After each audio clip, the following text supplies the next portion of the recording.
Hello out there, Mr. Corcoran and Leroy Inker and Alvin Ho's dad here. I am going to illustrate this, or ink it. I've already penciled it. So when comic book illustrators or graphic novel illustrators do their thing, they usually sketch it with pencil first. Well, before they had tablets, they would sketch in paper or on paper, and then they would go over it.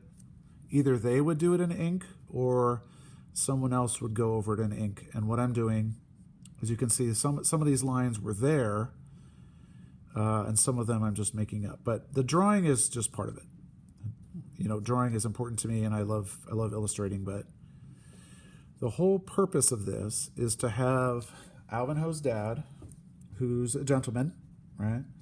And here, what I did was I drew him. I don't know if you can see this, but he's got his arm out, and he's holding the door open. And this is the door. And then there's a mom, or there's like a older cousin, younger cousin. And they just came back from the comic book store, and the older cousin is holding up the comics. And then Alvin Ho's dad is just, sitting there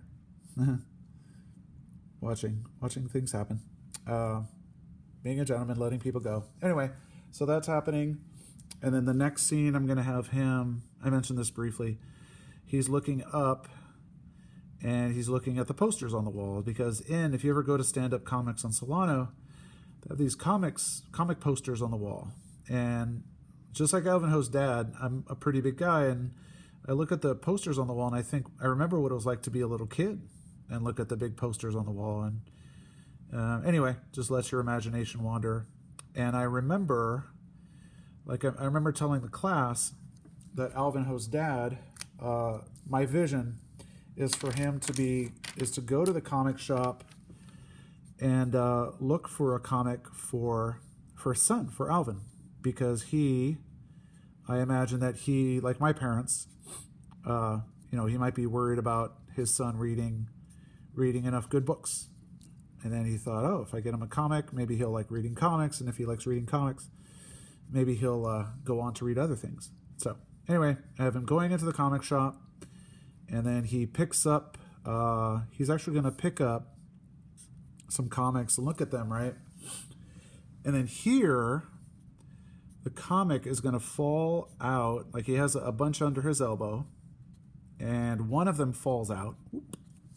And the comic that falls out is going to be picked up by another familiar face. So Leroy is also in the comic shop, but he doesn't have kids.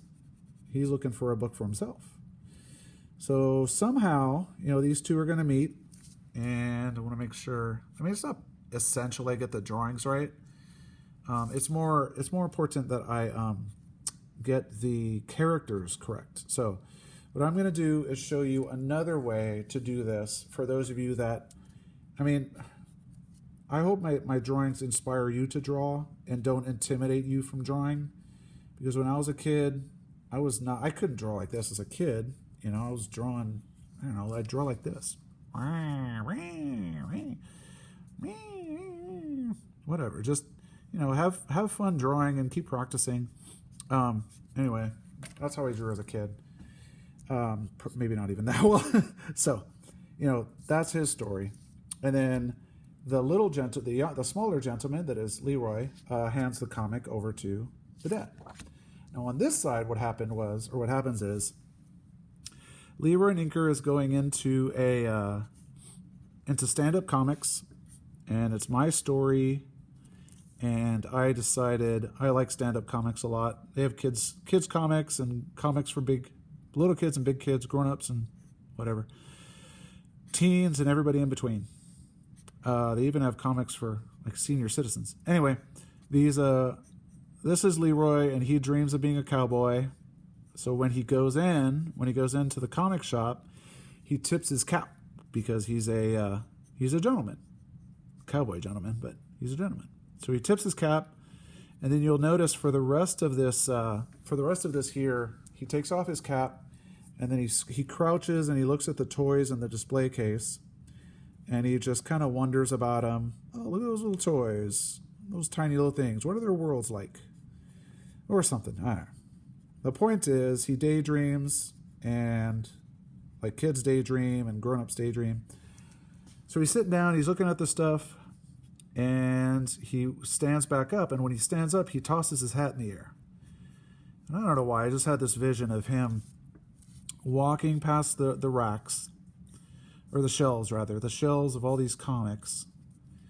And as he's tossing his hat in the air, you know, like I said, daydreaming, he finds something catches his eye, and rather than catch the hat falls on the ground. And this is probably my favorite scene of the whole comic. This idea of Leroy. So we're in Leroy's perspective, looking down at his boots, his cowboy boots. And I don't know if I'm drawing cowboy boots right. I can't remember.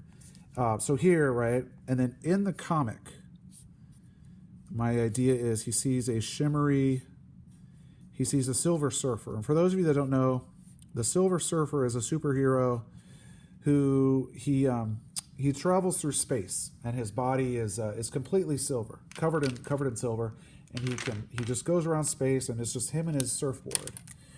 And he's an alien, and he sees all kinds of things, and he helps people. And I don't know, he's not my favorite superhero, but he's really interesting to me. So there he is. He's like flying around, and oh, I know what it is. So this guy, the Silver Surfer, worked for a guy called Galactus, and he was not a good guy. He's like a interesting character. But anyway, Leroy used to be a thief. And the Silver Surfer used to have to work for this guy he didn't want to work for called Galactus. So Leroy, is going to see something about the Silver Surfer and say, you know what? I'm interested in the Silver Surfer because like him, I was something, and now I'm something else. So, you know, some of us are drawn to stories about changing who you're meant to be, or you think you're supposed to be one person, and it doesn't feel right. So, like for me, I wanted to get into illustration and business, and then I thought, you know what? That doesn't feel right to me. I think I want to be somebody else. I want to be maybe I want to draw. And then I started working with kids, and I thought, I don't want to just draw. I want to work with kids and draw. So anyway, this is my idea of him picking up the Silver Surfer. And then, as you probably guessed, the reason that Leroy noticed the comic on the floor, it's the same comic that Alvin Ho's dad dropped. So hopefully this inspired you to do a meetup between two characters from two different books. Try to be creative and have fun with that. Bye-bye.